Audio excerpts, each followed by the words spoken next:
ओम शांति। आज की मुरली का सार। मीठे बच्चे, चैरिटी बिगिंस एट होम, अर्थात जो देवी देवता धर्म के हैं, शिव के व देवताओं के पुजारी हैं, उन्हें पहले पहले ज्ञान दो। प्रश्न है, बाप का कौन सा कर्तव्य कोई भी मनुष्य नहीं कर सकते हैं और क्यों?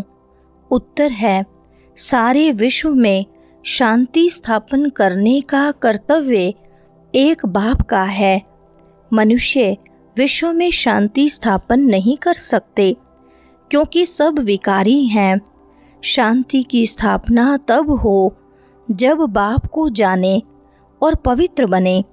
बाप को न जानने के कारण निधन के बन गए हैं। सुनते हैं मुख्य पॉइंट्स। पहली पॉइंट, परम पिता परमात्मा के बगैर सृष्टि चक्र के आदि मध्य अंत का राज कोई बता न सके, कोई राजयोग सिखा न सके, पतितों को पावन बना नहीं सकते। पहले पहले जो भी देवी देवताओं के पुजारी हैं, उन्हों पर पुरुषार्थ करो समझाने का। आदि सनातन देवी देवता धर्म वालों ने ही पूरे 84 जन्म लिए हैं। वही अच्छी रीति समझ सकेंगे। बाद में आने वाले 84 जन्म ले न सकें। यह सुनेंगे भी वह जो देवताओं के पुजारी होंगे और जो गीता पढ़ने वाले होंगे। गीता में सिर्फ यह भूल की है कि भगवान के बदले श्री कृष्ण का नाम डाल दिया है। दूसरी पॉइंट, बाप कहते हैं, मुझे ज्ञान का सागर चैतन्य बीज रूप भी कहते हैं। यह जो उल्टा झाड़ है, उनके आदि मध्य अंत का ज्ञान उस बीज के पास ही होगा। इसलिए मुझे ज्ञान का सागर ऑलमाइटी अथॉरिटी कहते हैं। अथॉरिटी क्या है? सभी वेदों, शास्त्रों, ग्रंथों आदि सबको जानते हैं। तुम बच्चों को समझा रहे हैं। वह शास्त्र सुनाने वाले कहते हैं कल्प की आयु लाखों वर्ष है, परंतु वह तो हो नहीं सकता। यह वैरायटी धर्मों का मनुष्य सृष्टि रूपी झाड़ है। उनकी आयु भागवत में लंबी चौड़ी लिख दी है। तीसरी पॉइंट, अब भागवत कोई धर्म शास्त्र तो नहीं है, गीता धर्म शास्त्र है। उनसे देवी देवता धर्म स्थापन हुआ। बाकी भागवत, महाभारत आदि उनसे कोई धर्म नहीं स्थापन होता। वो तो श्री कृष्ण की हिस्ट्री लिखी है। भारत ही ऊंचते ऊंच गाया जाता है और फिर परम पिता परमात्मा शिव का बर्थ प्लेस है, जो आकर पतितों को पावन बनाते हैं। शिव की पूजा भी यहाँ होती है। जयंती भी यहाँ मनाई जाती है। जरूर पति दुनिया में ही आया होगा। पुकारते भी सब हैं, पतित पावन आओ। चौथी पॉइंट, बाप कहते हैं, मैं आकर कल्प कल्प भारत को स्वर्ग बनाता हूँ, फिर रावण नरक बनाते हैं। यह ड्रामा बना हुआ है। अब बाप समझाते हैं, ज्ञान सागर तो शिव बाबा है ना। ऊंचते ऊंच शिव है, सबका पूज्य। पहले पहले उनकी पूजा होती है। वह है बेहद का बाप। जरूर उनसे बेहद का वर्षा मिलता है। भारतवासी भूल गए हैं, भगवान एक निराकार को ही कहा जाता है। उनको मनुष्य याद भी करते हैं। ऐसे नहीं कि सब भगवान ही भगवान हैं। एक तरफ भगवान को याद भी करते हैं, फिर गलानी भी करते हैं। एक तरफ कहते सर्वव्यापी है और फिर कहते पतित पावन आओ।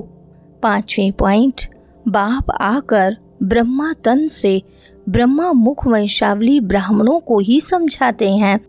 अभी तुम ब्राह्मण चोटी हो। ब्राह्मणों के ऊपर ठहरा शिव। विराट रूप में देवता, क्षत्रिय, वैश्य, शूद्र दिखाते हैं। ब्राह्मणों का नाम ही नहीं, क्योंकि देखते हैं ब्राह्मण तो हैं विकारी, फिर देवताओं से उत्तम कैसे कहें। बाप समझाते हैं, वह भी गाते हैं, ब्राह्मण देवी देवताए नमः।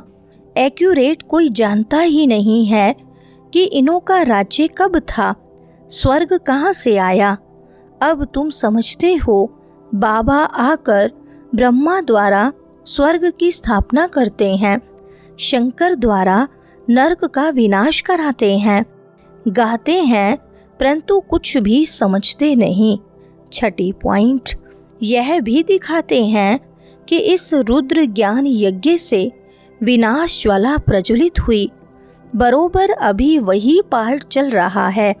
5000 वर्ष पहले भी लड़ाई लगी थी, तब पतित दुनिया विनाश हुई थी। गीता का ज्ञान जब सुनाते हैं तो कहते हैं 3 सेनाएं थी।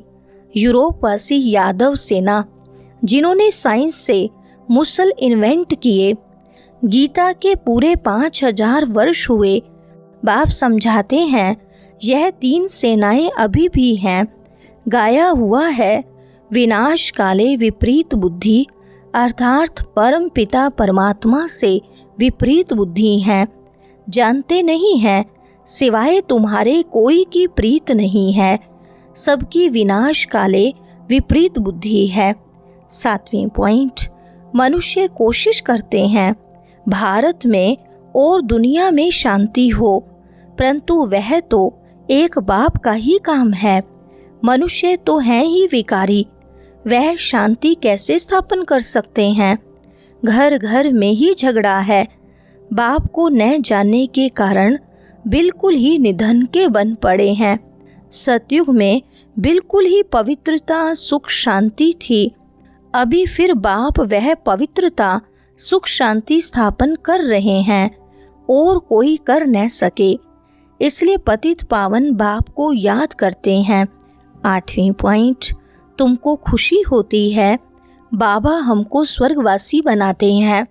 जो कल्प पहले स्वर्गवासी बने हैं वही अब बनेंगे। ब्राह्मण बनने बगैर देवता कभी बन नहीं सकेंगे। यह समझने की बातें हैं ना। अभी तो भारत में कोई कला नहीं रही है, किसको भी पता नहीं पड़ता है। कुंभकर्ण की नींद में सोए पड़े हैं। तुमको बाप ने अभी जगाया है। भल साक्षात्कार भी करते हैं, परंतु साक्षात्कार में माया का प्रवेश बहुत होता है। जैसे रेडियो में 1-2 की बात सुन नहीं सके, इसलिए बीच में गड़बड़ कर देते हैं। यह भी ऐसे है, योग में माया विघन डालती है। वरदान है, मरजीवे जन्म की स्मृति द्वारा कर्म बंधन को संबंध में परिवर्तन करने वाले परोपकारी भव। विस्तार है, लौकिक कर्म बंधन का संबंध अब मरजीवे जन्म के कारण श्रीमत के आधार पर सेवा के संबंध का आधार है। कर्म बंधन नहीं, सेवा का संबंध है। सेवा के संबंध में वैरायटी प्रकार की आत्माओं का ज्ञान धारण कर चलेंगे तो बंधन में तंग नहीं होंगे। लेकिन अति पाप आत्मा, अपकारी आत्मा से भी नफरत व घृणा के बजाय रहमदिल बन तरस की भावना रखते हुए सेवा का संबंध समझकर सेवा करेंगे तो नामी ग्रामी विश्व कल्याणी व परोपकारी गाए जाएंगे। स्लोगन है, समय व परिस्थिति प्रमाण वैराग्य आया तो यह भी अल्पकाल का वैराग्य है। सदा काल के वैरागी बनो। अच्छा, ओम शांति।